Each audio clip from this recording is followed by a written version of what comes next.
अस्सलाम वालेकुम स्टूडेंट्स। तो आज हम डिस्कस करेंगे atomic structure of hydrogen on the basis of Bohr atomic model. जो बोहर थ्योरी थी तो उसकी बेस पर हम डिफाइन करेंगे hydrogen atoms according to Bohr theory. तो सबसे पहले आज का जो लेक्चर है तो इसमें हम कैलकुलेट करेंगे रेडियस ऑफ हाइड्रोजन एटम। तो सबसे पहले हम फाइंड करेंगे रेडियस ऑफ हाइड्रोजन एटम।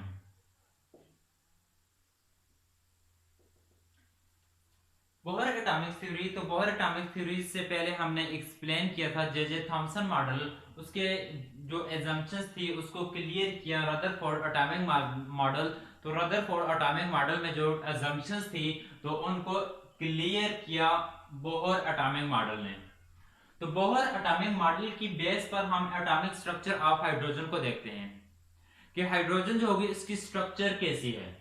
उसके बाद हम देखेंगे एनर्जी ऑफ हाइड्रोजन एटम, तो इसमें एनर्जी को भी हम फाइंड करेंगे। तो पहले हम ये कंसीडर करते हैं कि consider that electron of mass m moving around a nucleus in a fixed circular orbit. तो यहां पर हम ये लेते हैं, ये कोई भी फिक्स्ड सर्कुलर ऑर्बिट है और इस फिक्स्ड सर्कुलर ऑर्बिट में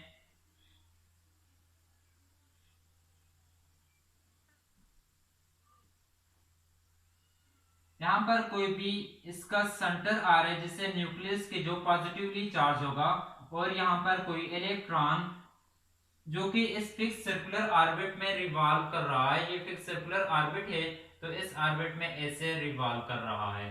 इस इलेक्ट्रॉन का मास m है और यहां पर इसका रेडियस होगा r रेडियस आ रहा है कि जिस सर्कुलर ऑर्बिट में रिवॉल्व कर रहा है तो r रेडियस को रिप्रेजेंट कर रहा है। तो हम ये कहेंगे कि एक इलेक्ट्रॉन जो कि फिक्स सर्कुलर ऑर्बिट में रिवॉल्व कर रहा है of mass m and tangential velocity, तो इसकी जो वेलोसिटी होगी तो टेंजेंशियल वेलोसिटी, तो v इसकी टेंजेंशियल वेलोसिटी होगी।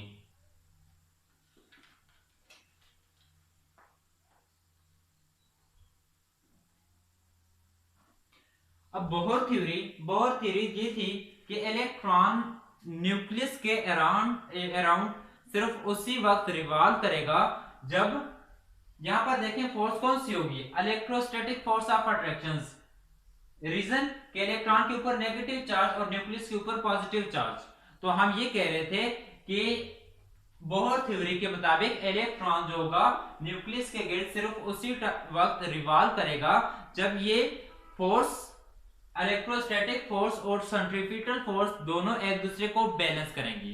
तो जब ये दोनों फोर्सेस एक दूसरे को बैलेंस कर रही हैं तो फिर हम ये कहेंगे कि electrostatic force Fe balance Fc, इसको नाम दे दें इक्वेशंस 1 का। तो इलेक्ट्रोस्टैटिक फोर्स कौन सी होगी, इलेक्ट्रोस्टैटिक फोर्स को हम ऐसे लिखेंगे Fe is equal to K। तो एक हमारे पास इसका चार्ज E और दूसरा न्यूक्लियस इसका चार्ज E आ रहा है, तो हम ये कहेंगे Ke E over R square. ये क्या है, इलेक्ट्रोस्टैटिक फोर्स ऑफ अट्रैक्शन। तो इससे ये बन जाएगा Fe is equal to Ke square over R square. And centripetal force किसके इक्वल होगी, Fc is equal to mv square over R के इक्वल होगी।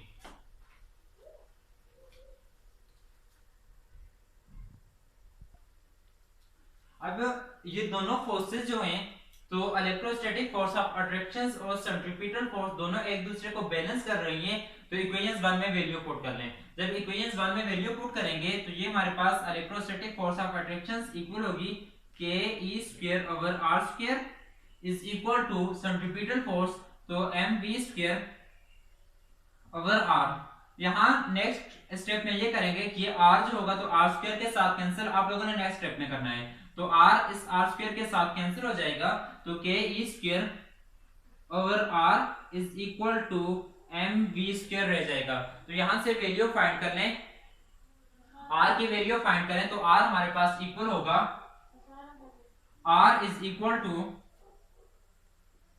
के ई square over M V square, इसमें पुट करेंगे इसको नाम दे दें इक्वेशंस 2, तो ये इक्वेशंस 2 आ जाएगी। अब बहुत थ्योरी ये थी बोर एटॉमिक मॉडल, इसका सेकंड पोस्टुलेट ये था कि इलेक्ट्रॉन सिर्फ उन्हीं ऑर्बिट में रिवॉल्व करेगा जहां पर इसका एंगुलर मोमेंटम जो होगा इक्वल होगा integral multiple of H cut के, कि इलेक्ट्रॉन का एंगुलर मोमेंटम जहां पर integral multiple of H cut के इक्वल हो तो उन्हीं ऑर्बिट में रिवॉल्व करेगा। अब इसी को यहाँ पर मैथमेटिकली जब लिखेंगे तो मैथमेटिकली कैसे लिखेंगे, अकॉर्डिंग टू बोहर थ्योरी क्या था कि L is equal to n h cut और MVR is equal to NH over 2 pi, दोनों हम लिख सकते हैं। तो L is equal to MVR NH over 2 pi के इक्वल है। यहां से वेलोसिटी v जो आ रही है इलेक्ट्रॉन की वेलोसिटी, तो इसकी वैल्यू फाइंड कर लें। तो velocity v is equal to NH over 2 pi और साथ mr।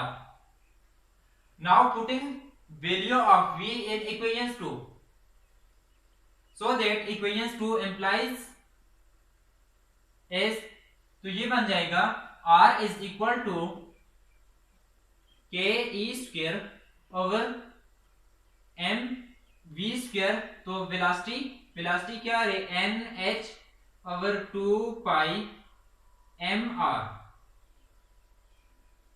स्क्वेयर, क्योंकि यहां पर स्क्वेयर आ रहा है। तो r is equal to K E square M N square H square over 4 pi square m square और साथ r स्क्वेयर आ जाएगा।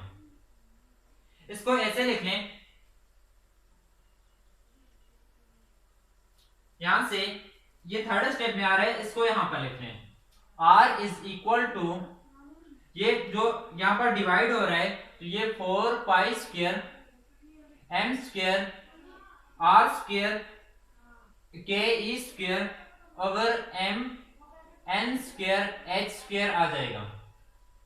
m यहां इसके साथ कैंसिल हो जाएगा, ये r स्क्वेयर आ रहा है, यहां पर ये r स्क्वेयर है और ये r, तो ये r इस पावर के साथ कैंसिल, और यहां पर कोई टर्म कैंसिल नहीं हो रही, तो r, तो ये हमारे पास रह जाएगा 1 is equal to 4 pi square m r K E square n square h square. हमारा टॉपिक क्या था, रेडियस ऑफ हाइड्रोजन एटम, तो हमने रेडियस कैलकुलेट करना है, r की वैल्यू फाइंड करनी है, ये r जो है तो इसको हमने फाइंड करना है। तो रेडियस फाइंड करने के लिए तो ये हमारे पास बन जाएगा n square h square over 4 pi square m K E square is equal to r। इसे ऐसे लिख सकते हैं r is equal to n square h square 4 pi square m K E square. इसको नाम दें इक्वेशन 3 का। इक्वेशन 3 में n जो है ये तो ऑर्बिट को रिप्रेजेंट कर रहा है, h Planck constant, 4 pi constant, m mass of electron, k constant और e जो हमारे पास आ रहा है चार्ज को रिप्रेजेंट कर रहा है। ये जो कांस्टेंट आ रहे हैं तो इन कांस्टेंट की वैल्यू यहां पर इक्वेशन 3 में पुट करेंगे।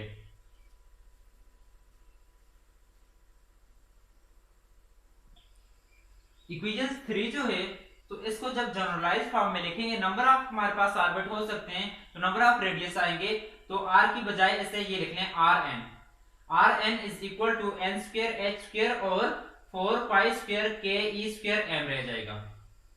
Now putting the value of constant, अगर फर्स्ट ऑर्बिट की बात कर रहे हैं when n is equal to 1, जब n 1 के इक्वल है तो n को 1 पुट कर ले फर्स्ट ऑर्बिट में, h प्लैंक कांस्टेंट की value 6.25 into 10 raised power minus 34 square आ रहा है, 4 पाई की value 3.14, k constant 9 into 10 raised power 9, e charge of electron 1.6 into 10 raised power minus 19, m mass of electron 9.1 into 10 raised power minus 31। तो ये जब put करेंगे तो अब हमारे पास क्या आएगा 1 स्क्वायर इसको सॉल्व किया तो ये 0.53 इंटू 10⁻⁻10 मीटर के इक्वल आ रहा है। तो 10⁻⁻10 मीटर किसके इक्वल होते हैं? 1 एंगस्ट्रॉम के। तो R1 किसके इक्वल हो जाएगा? R1 इज इक्वल टू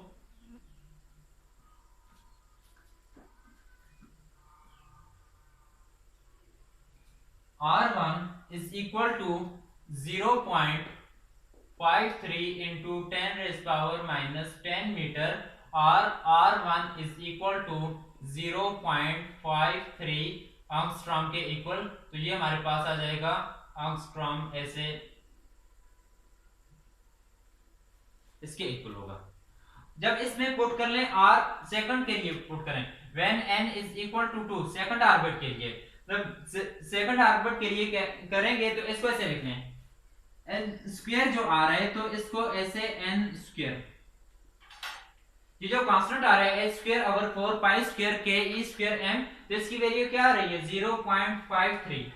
तो इसको दोबारा कैलकुलेट करने की जरूरत नहीं है, जस्ट हम ये पुट करेंगे when n is equal to 2 equation 4 में पुट किया तो ये क्या बन जाएगा R2 इज इक्वल टू यहां पर ये 2 स्क्वायर बन जाएगा और साथ ये वैल्यू किसके इक्वल आ रही है 0.53 एंगस्ट्रॉम के इक्वल आ रही है।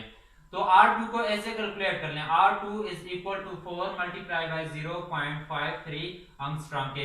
इसी तरीके से Rn को अगर जनरली हम कैलकुलेट करें तो Rn को कैसे कैलकुलेट करेंगे Rn is equal to nth orbit को कैलकुलेट करेंगे तो n square multiply by 0.53 angstrom. तो इस तरीके से हम Rn को कैलकुलेट कर सकते हैं। ये हमारे पास क्या होगा जनरल फार्मूला R1 पुट करना है तो 1 आ जाएगा 0.53 एंगस्ट्रॉम, R2 फाइंड करना है तो ये n is equal to 2 up to 1। इस तरीके से हम क्या कर सकते हैं Rn की वैल्यू फाइंड कर सकते हैं।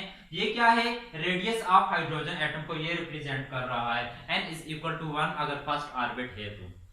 सेकंड इसके केस की बात करते हैं कि जो इलेक्ट्रॉन यहां पर हम ये कह रहे थे कि यहां पर नंबर ऑफ ऑर्बिट हैं तो ये कहा तो ये हमारे पास R2 आ रहा है, ये हमारे पास R1 आ रहा है, यहां पर ये R3, तो R1 R2 R3 ऐसे कैलकुलेट कर सकते हैं। लेकिन अब हम ये देखना चाहते हैं कि ये इलेक्ट्रॉन जो कि n इज इक्वल टू 1 जिसका रेडियस R1 है तो उस इलेक्ट्रॉन के पास एनर्जी कितनी होगी। तो इस इलेक्ट्रॉन की एनर्जी E1, इस इलेक्ट्रॉन की एनर्जी E2, यहाँ पर जो रिवॉल्व करेगा तो इसकी एनर्जी E3 है।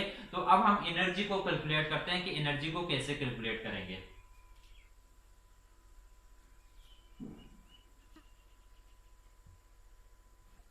अब हम कैलकुलेट कर रहे हैं यहाँ पर energy of Bohr orbits for hydrogen atoms.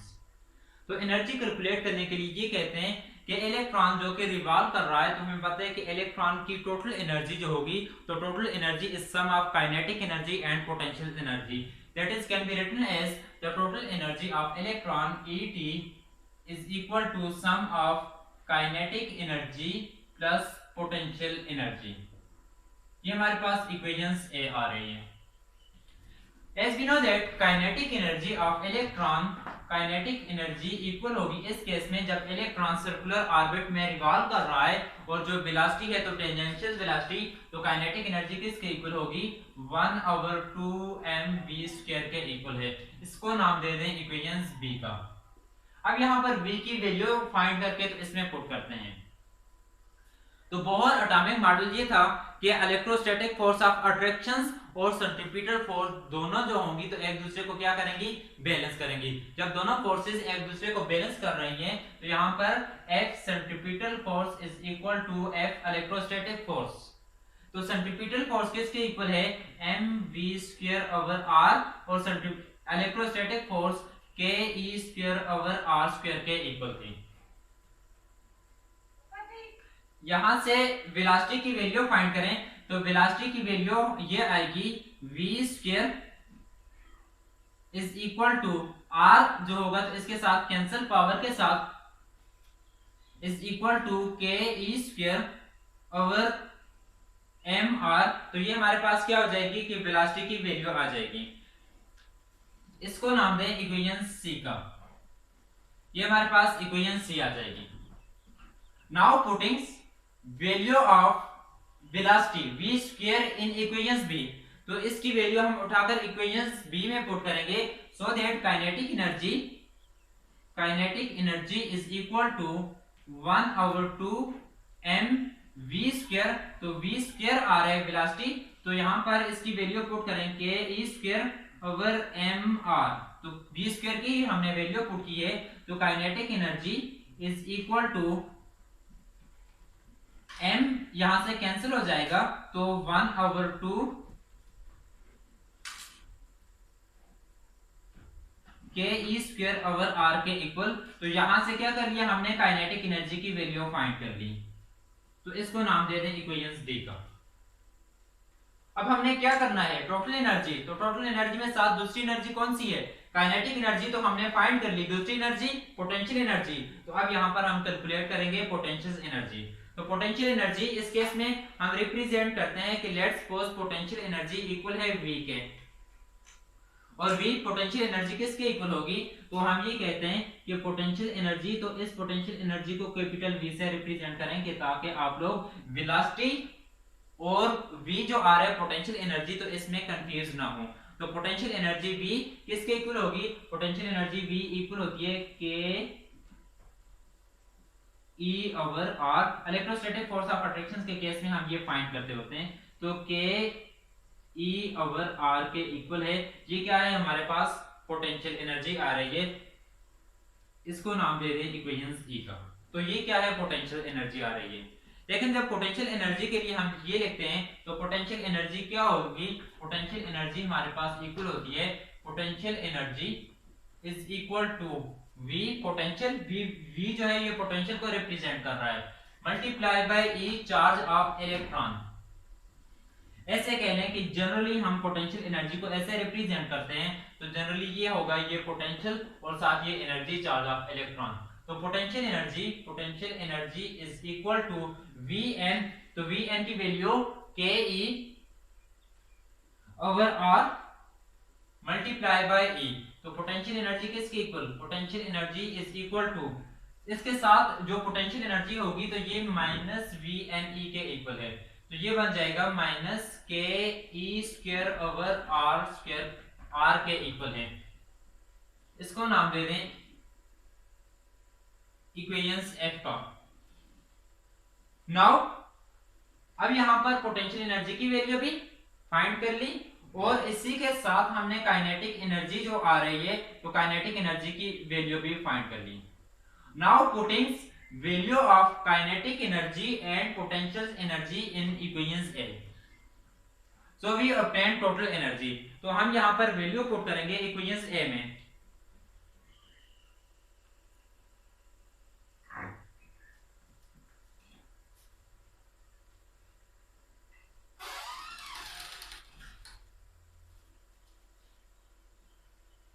तो इक्वेशंस A हमारे पास क्या आ रही है, equations A implies that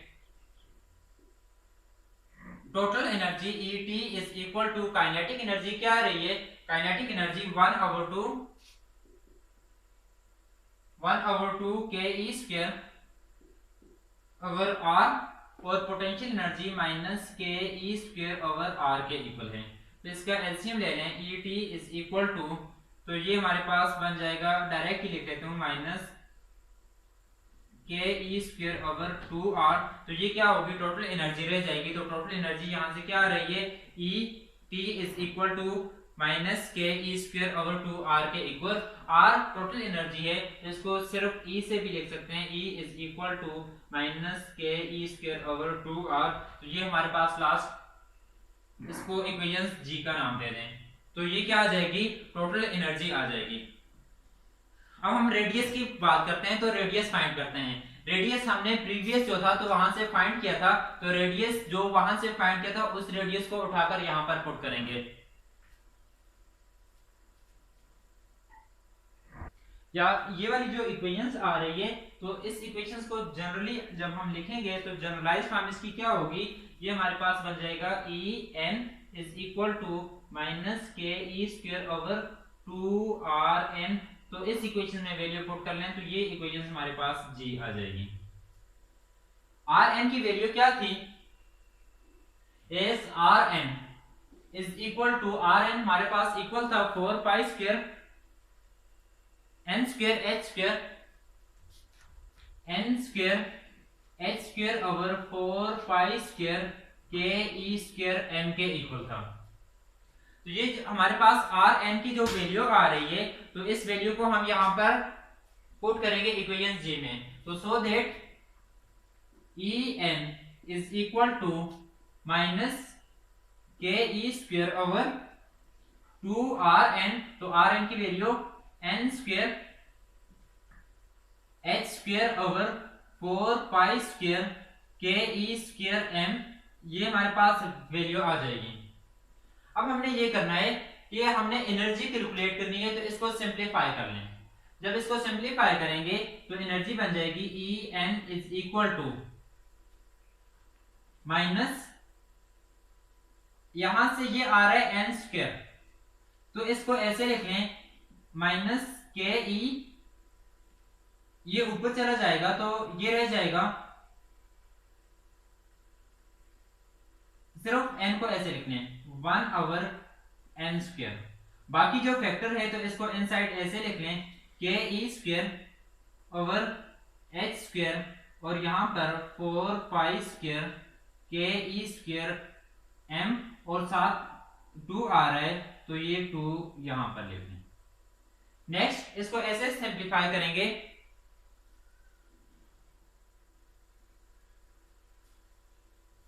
to यहां से 4 के साथ कैंसिल हो गया, तो यहां पर ऐसे डायरेक्ट लिखने 2 कैंसिल हो गया, तो ये रह जाएगा 2।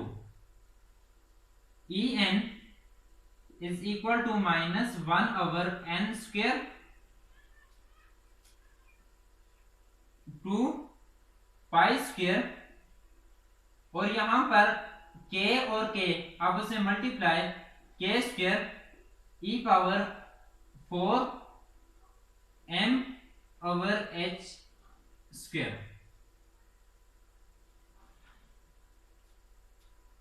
इसे हम यहां से h ओवर 2 पाई, तो इसे h कट भी लिख सकते हैं। किस वजह से? क्योंकि h कट इक्वल होता है, h cut is equal to h over 2 pi के इक्वल होता है। तो इसे हम यहां से h कट भी लिख सकते हैं या इसी तरीके से लिखते हैं। तो ये हमारे पास इक्वेशंस h आ जाएगी। तो इक्वेशंस h में हम वैल्यू पुट करेंगे किसकी? Constant k e m h पाई और k की वैल्यू हम पुट करेंगे।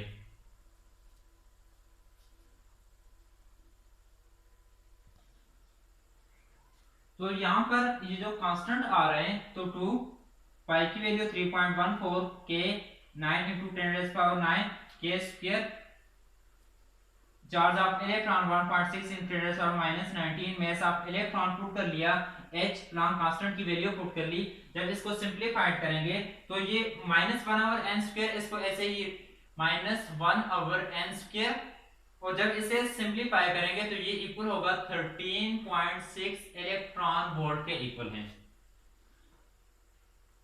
इसे ऐसे लिख लें En is equal to -13.6 electron volt over n square. ये हमारे पास जनरल फॉर्म आ रही है, इसको नाम दें इक्वेशन स्टार का। When n is equal to 1, जब n is equal to 1 होगा फर्स्ट ऑर्बिट में, तो एनर्जी क्या होगी? E1 is equal to -13.6 electron volt over 1 square. तो क्या रह जाएगा? E1 is equal to -13.6 electron volt. When n is equal to 2, क्या आ जाएगा? E2 is equal to -13.6 electron volt divided by 4।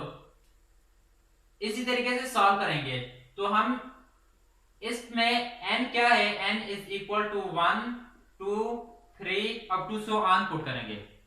देखिए यहां पर कि ये कहा था कि जब हम रेडियस से दूर होते जाएंगे तो एनर्जी क्या होती जाएगी? इंक्रीज होती जाएगी। तो यहाँ पर एनर्जी कम है, यहाँ पर एनर्जी ज्यादा। When n is equal to 3 तो एनर्जी और भी ज्यादा होती जाएगी। तो हम अब कैलकुलेट कर सकते हैं कि ये कहा था कि इलेक्ट्रॉन अगर सर्कुलर, ये डिफरेंट सर्कुलर ऑर्बिट हैं, इनमें इलेक्ट्रॉन रिवॉल्व कर रहा है, तो इसका रेडियस r1 होगा यहाँ पर एक इलेक्ट्रॉन है तो ये n इज इक्वल टू 1, यहाँ पर ये n is equal to 2, n is equal to 3। तो यहाँ पर इसका रेडियस 2, यहाँ पर रेडियस 3, तो यहाँ पर एनर्जी जो होगी तो E1, यहाँ पर एनर्जी इसकी E2 और यहाँ पर एनर्जी E3, तो हम ऐसे कैलकुलेट कर सकते हैं। तो इस तरीके से जो एटम होगा तो उसकी स्ट्रक्चर हम ऐसे फाइंड कर सकते हैं। तो आज के लिए इतना काफी है। तो नेक्स्ट लेक्चर में हम डिस्कस करेंगे स्पेक्ट्रम ऑफ हाइड्रोजन एटम को।